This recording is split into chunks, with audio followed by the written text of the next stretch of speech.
because I'm gonna be a whole problem. Take notes, scriptures on the table open wide, Bible on the desk where the hustlers confide, battlefield to boardroom scars I can't.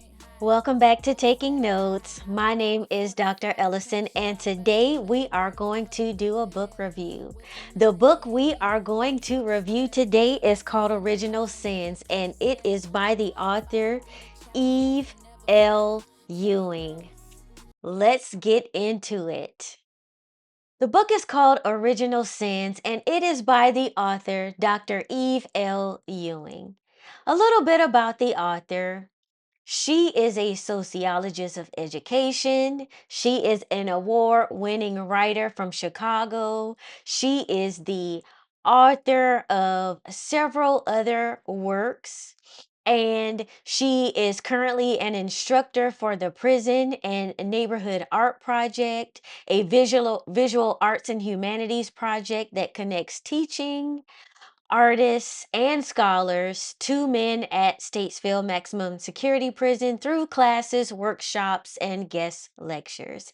Dr. Ewing also uses public platforms to discuss social issues, particularly on X and other platforms where she is a well-recognized commentator. And I really enjoyed this book. And if you have seen my other videos, I talk a lot a bit about my educational background and how I struggled in school. Now, I wasn't a F student or anything like that, but I did feel like the school system was just kind of passing me through.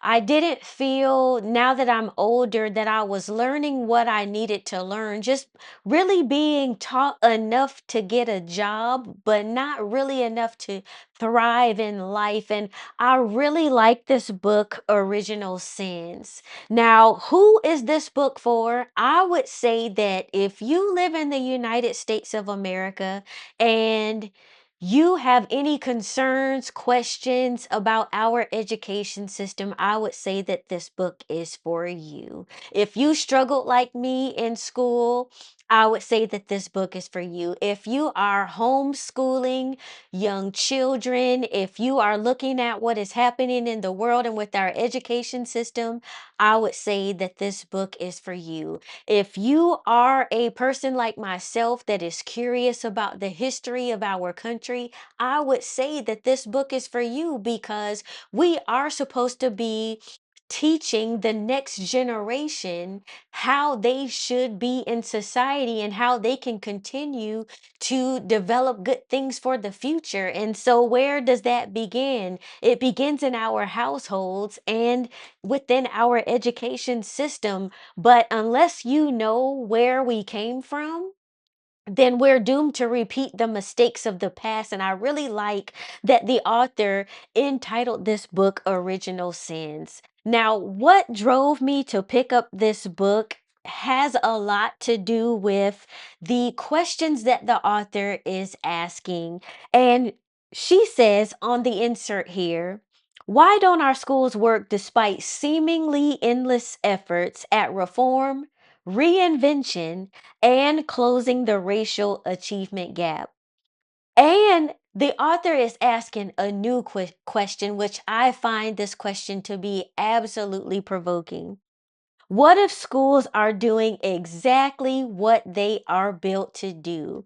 And one thing that I really like that the author did was in the back of the book, almost probably the last quarter of the book, I would say, is the bibliography. Look how thick this is. And one thing about me, besides the fact that I write in books, but another thing about me is that I like historical fiction. I like history books. I'm curious about the world around me. But this is one way that I find my next read. This is one way that I start to learn more, is that I go back and I look at the bibliography. I look at the references. I look at the citations. A lot of people ask me, how do I come upon my reads?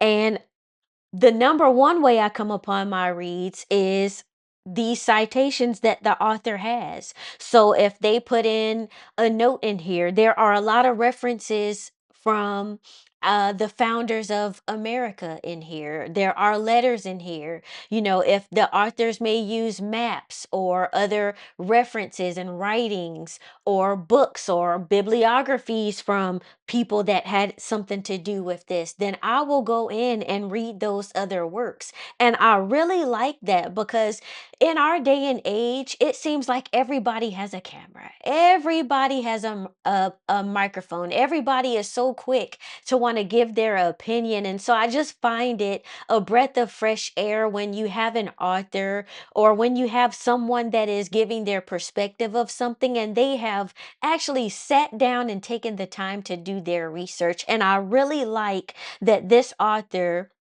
has a pretty exhaustive bibliography back here. And I just showed it to you. It is pretty massive.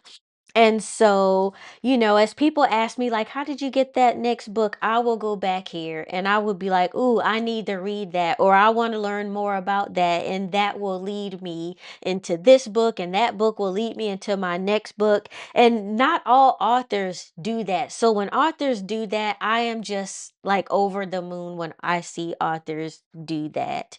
And so, you know, I won't let this book be a spoiler to you, but this author really took her time in going through the history of the school system in the United States of America. Where did it come from? Where is its foundings? Who founded it and why? What was the purpose for the school system and who was it for? And I really like that, especially, you know, someone like myself, because like I said, I kind of felt like I was just being passed through school, just we just learn enough sometimes. And then when you get older, it's like, well, they didn't really teach me about civics. I don't really know what my mayor and my governor is supposed to be doing. It's like you just taught me barely enough. You know, taught me how to go into the workforce, but you didn't really teach me anything about business or anything about the economy. And it's like just certain things about how we need to move in this world, well, we're not learning, and certain things about history that we need to know to make us whole, we're not learning those things. And truth be told, some of that is by design.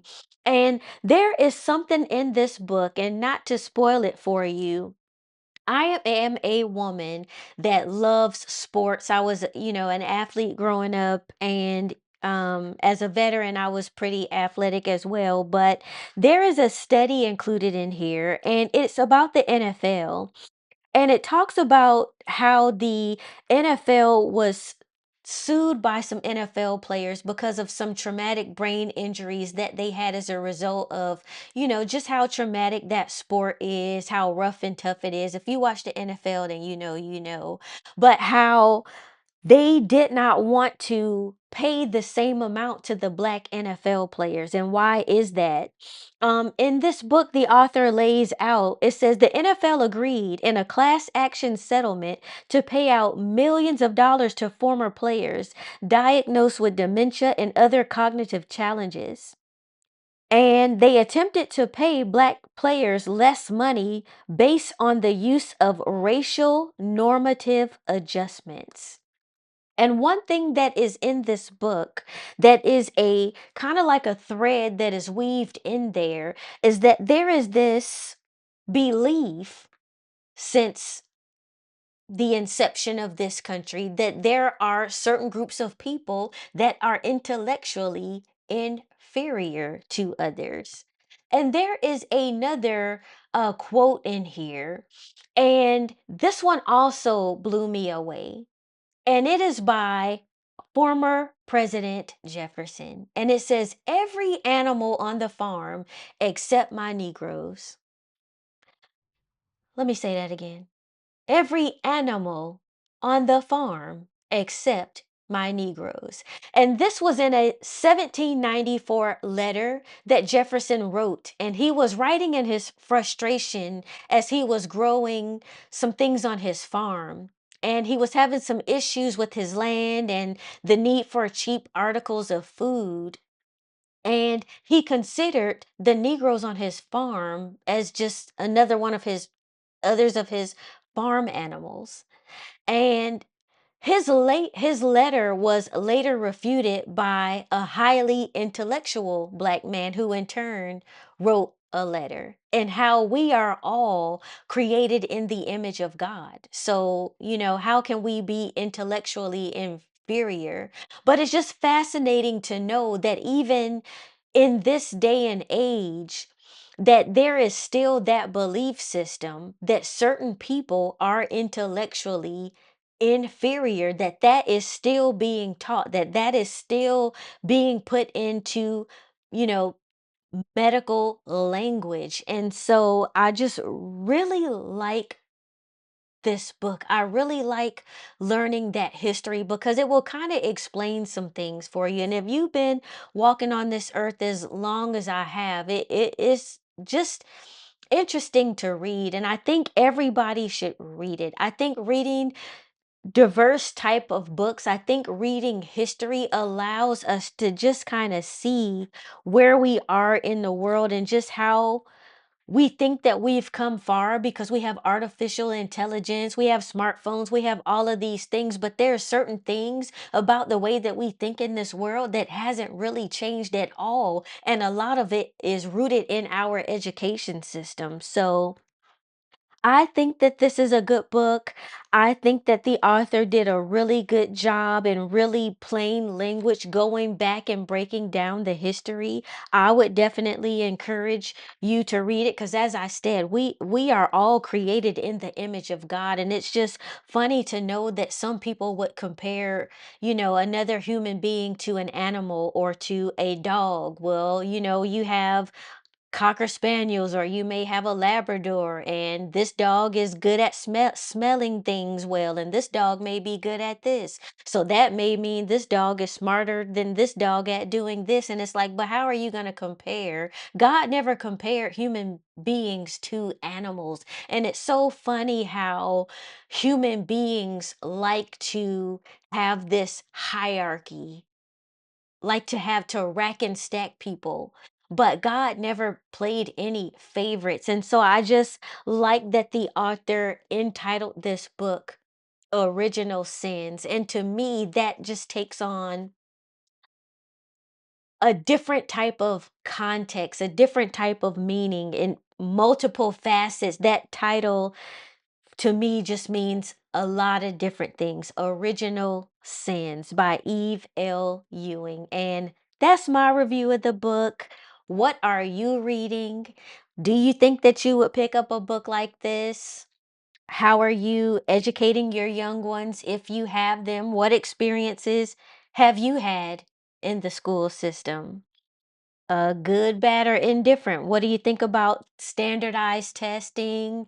You know, what do you think about the state and what's happening with the education system and all of those different things? I was, a young person that really depended on school lunch and things like that. And there are just so many things changing, but people don't realize where these things come from and how it affects different groups of people. But that's my take on this book. I didn't want to spoil it for you because if I started telling you all the stuff that I have underlined, annotated, highlighted, it would probably ruin the book for you. But I'll leave you with this quote by W.E.B. Du Bois, and the author put it in here as well.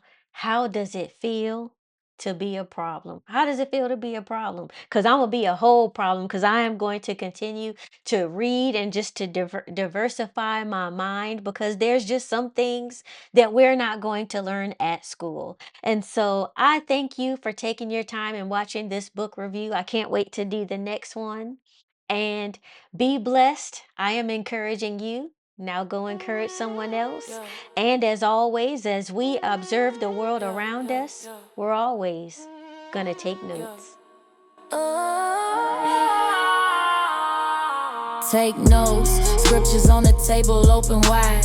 Bible on the desk where the hustlers confide. Battlefield to boardroom, scars I can't hide. Books stacked high, knowledge got me fortified. Pen sharp as a blade, words cut through the air. Wisdom in the ink, ain't no room for despair. Lessons in the lines, every page a snare. Fighting through the chapters, life ain't never fair. Take notes, jot them down, write it deep. From the soil to the throne where the rules creep. Take notes, every line, every beat. From the battlefield to boardroom, no defeat. Yeah. Southern charm, but the grit stay raw. Velvet smooth, yet I break every law. Pages turning quick, hear the paper draw. Mind like a weapon, watch me outclaw. Taught by the struggle, raised by the grind. Lessons in the dirt, treasures you won't find.